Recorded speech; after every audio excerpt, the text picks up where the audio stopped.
In this video, I will discuss the Q4 FY25 result and Concall of Home First Finance.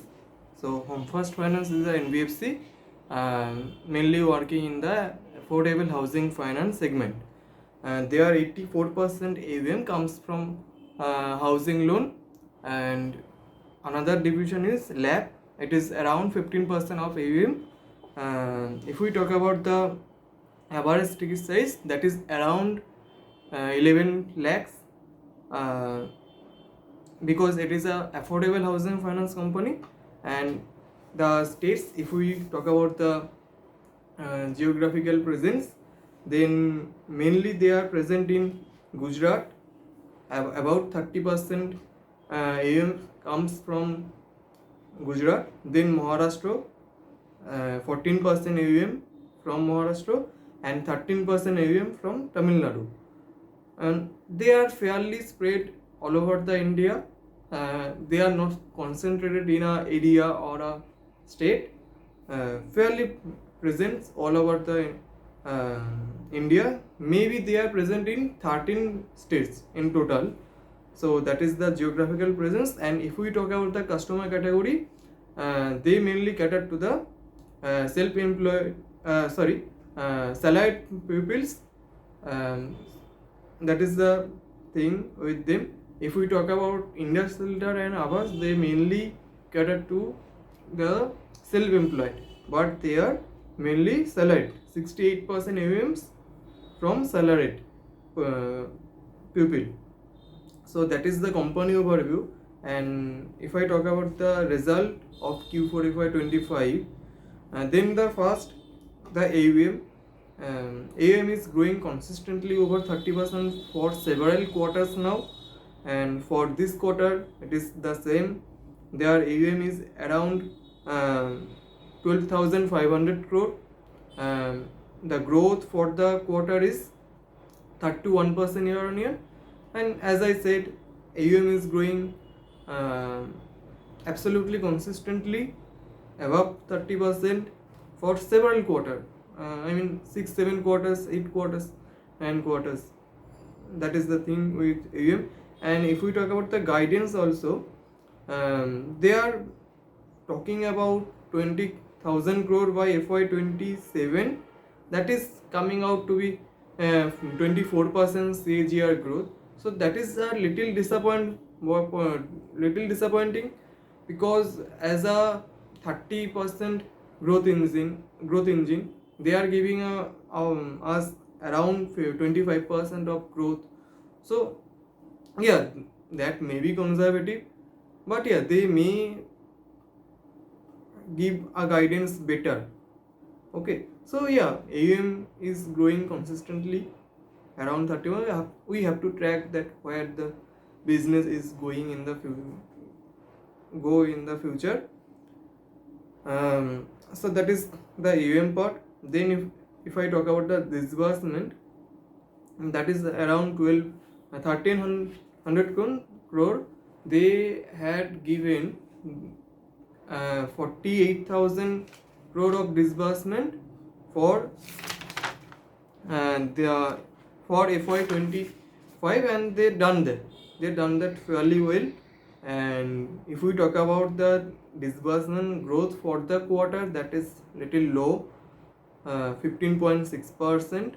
So if we see, the disbursement growth is coming down. It was around 22%, 25% 2 quarters back. Last quarter that was 18%, and now it is 16%. So yeah, the whole industry is slowing down because of the MFI, the MSME industry. There is some kind of problem there. So maybe it is a reaction of that the environment is not enough well to give disbursement fairly. So that is maybe the reason. But if we talk about the guidance, they are giving a guidance of 20 to 25% of disbursement growth. And they mentioned in the Concall maybe 2 quarters back, that for growing the AUM 30%, to grow the AUM 30%, they need 22% of disbursement. So 22% disbursement, it is good enough for AUM to grow above 30%. So they are giving the guidance of 20 to 25%. So let's see what happens, because for now there is some kind of, we all know that some kind of problem in all the lending space. So that is the disbursement number. And but if we talk about the asset quality, GNPA and NPA, that is absolutely consistent. GNPA is absolutely flat at 1.7% for several quarters now. NNPA is flat at 1.3% for several quarters now. So that is a really good thing, that their asset quality is not going anywhere. So I talked in the last video of Anand that if I am talking about the lending space, what is the main thing? The main thing is the asset quality, because if asset quality is good, then the if the management is trying to grow their disbursement, grow their AUM, they can. But if the asset quality is bad, then the problem comes that the management cannot grow their AUM, cannot disburse, because when I am unable to collect the money, how I will go and disburse a loan? So that is the main thing in the lending space. So the GNP and NPA, that is absolutely good. The credit cost is around 20 to 30 bps for several quarters now. So that is really good. And if we talk about the another thing is with Home First is their GNPA, product wise GNPA. Their home loan GNPA is around 1.9%, and if we see the LAP portfolio, that is around 1.2 to 1.3%. So if we see in other companies, the GNPA of LAP is always higher than the GNPA of home loans. But for Home First, the LAP is better. LAP is doing better because of as their LAP portfolio is lower, very much lower. I mean, that is 15% of the portfolio. So the sales team do not have to force themselves to give loans to the people, and they are they have the luxury to give loan to the best of the best customers, not to someone who may fail in future. So that is the thing with them. But here GNPA and NNPA number, asset quality as a whole is absolutely perfect. For last few quarters there is no movement upward, nor upward movement or any downward movement also, but that is flat. And if we see the I mean whole lending space, then everyone in the space giving some kind of upward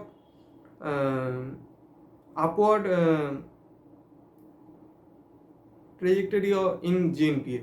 There is some kind of pressure in GNPA, that some increase, but in Home First that is absolutely fine.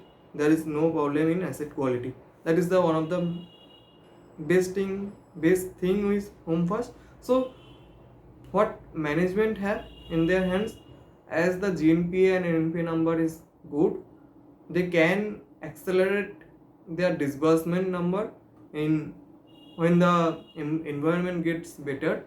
So that is one thing with Home First. And if we talk about the credit cost, as I said, it is around 20 to 30 bps for several quarters now, and conservatively they are guiding us for 30 to 40 bps in credit cost. So that is the thing. If we talk about the spread is coming down from the higher levels to 5%. There is some kind of pressure for last few quarters, but the management is fairly confident to hold this level of 5%. They are saying that spread may not get below 5%, but yeah, that is the guidance of them, that spread will hold this level. So let's see where the spread will go in future. And now comes to the leverage part, leverage and QIP. Leverage after QIP they are at a level of 3.3x leverage, and they are saying that they can go up to 5x. So they do not need any QIP in next 5 years. I mean, it is FY2030 up to FY30 they do not need any types of fundraising. So that is the thing with leverage and fundraising. That is no problem. And as we know, they have done a QIP just few days back, 1200 crore of QIP, and the ROE for now is around 15%, and it will take and the ROE now at, I do not know the number. After the QIP, I do not know the number. It will I will get to know in the next quarter that where the ROE number is now. And they are saying that they will reach 15% of ROE by Q2 FY27 to Q3 FY27. So that is their guidance about ROE. And for now, because see what happens is that all the company calculate the ROE in day-to-day basis. I mean, if the company is doing business in 90 days in a quarter, they will calculate the weighted average for whole quarter, that where the ROE is going. So as this is the QIP have done in the end of the quarter, so the whole quarter the ROE was greater than that, greater than the QIP level. So that is the point. That is why I do not know for now what is the ROE number. It will be published in the Q1, that where the ROE number have gone after the QIP. For now in Q4 it is 17% of ROE. So that is the ROE number. And as the QIP, they done the QIP. As they done the QIP, the ROE number have gone down because of the base. So they are talking about again 15% of ROE by FY22 and FY27. So that is the ROE point. And if we talk about the branch expansion, that is for this quarter, that was, I mean, for this year they expanded around 22 branch in this year, and they are giving us a guidance for 30 to 40 branch every year. So that is a good kind of guidance about the branch expansion. And they are saying that they are 70% of disbursement will happen from the old branches, old geographies, and the another 25% of disbursement will happen from the new branches, newer territory. So that is the thing with branch expansion and geographical expansion. So if we talk about the valuation, pre QIP, level, if we calculate the book value of pre QIP level, that then the price to book is around 4x. And if we talk about the after QIP, the book value, if we calculate the book value, then the PB ratio comes out to be 3.2x. But yeah, I think India Shelter again is a better player in the space. Their India Shelter's AUM growth is much higher. I mean 5 to 6% higher than Home First. Disbursement growth is higher. The PAT growth is higher. So yeah, another thing is Home First, that they do not get any kind of operating leverage, but India Shelter have the luxury of operating leverage. So that is another point with India Shelter versus Home First. So Home First is a fairly good player in the space, but if we see India Shelter is much better player than other any kind of players, that may be Aptus Value, that may be Bajaj Housing Finance, in terms of valuation, in terms of performance, everything is India Shelter is on the top. So that is the point with Home First. Fairly good result. Looking forward to the next quarter, that where the disbursement number is going. If the disbursement number, they can accelerate the disbursement number, Home First also becomes another better kind of player in the space. So that's it for the video, and thanks for watching.